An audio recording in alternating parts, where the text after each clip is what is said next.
It's Tuesday, April 29th. Vive le Canada. Thank you very much, Messi. Return to power, facing challenges at home and from south of the border. Voters have chosen Prime Minister Mark Carney and the Liberals to form what's shaping up to be a minority government. Conservatives will work with the Prime Minister and all parties with the common goal of defending Canada's interests. Drastic turnaround. Conservative leader Pierre Poilievre finally got the election he pushed so hard for and ended up losing the race and his own seat. I couldn't have done it without the incredible support of my wife. Could have kidded. And the NDP is looking for a new leader as of today and a way back to official party status after a crushing election night. I'm not going to comment on how many seats we have in the end till we get to the end. After a tight race, the Green Party and the Bloc Québécois will be looking to see what roles they have to play in Parliament. Stay with us, Canada. Your morning starts right now.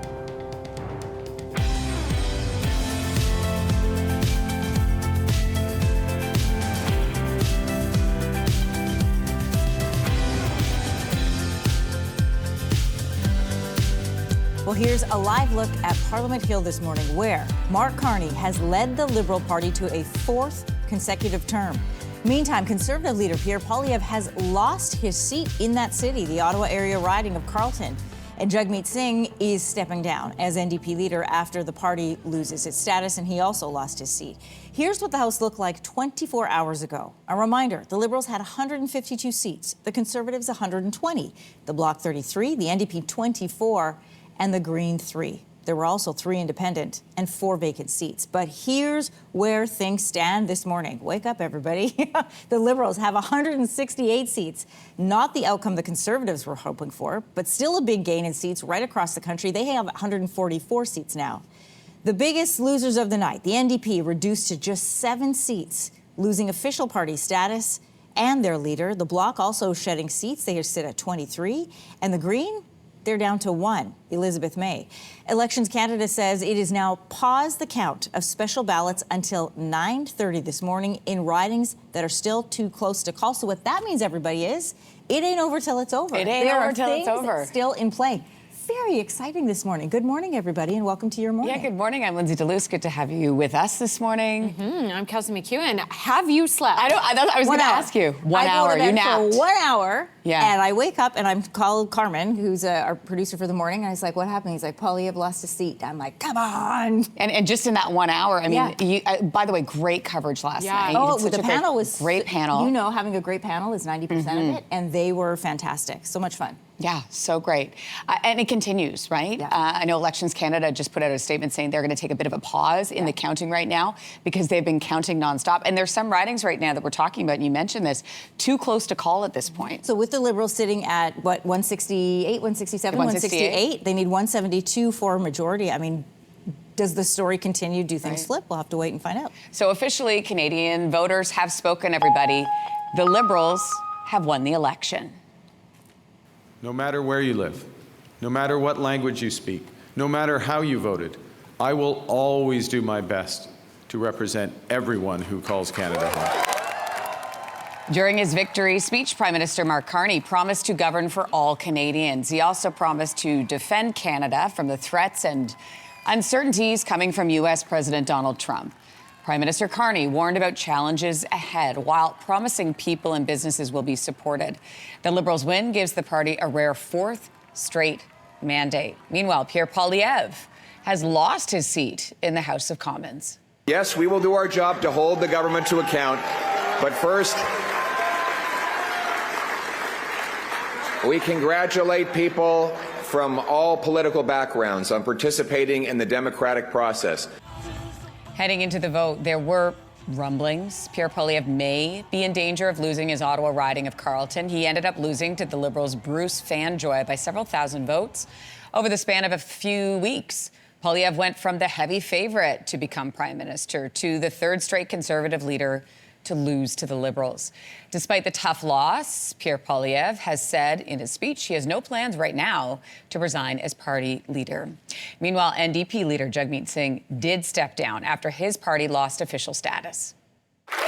Tonight, I've been forward a party leader that I'll be stepping down as party leader as soon as an interim leader can be appointed. Jagmeet Singh finished in third spot in his BC riding of Burnaby Central. It is a seat, by the way, he's held since 2019.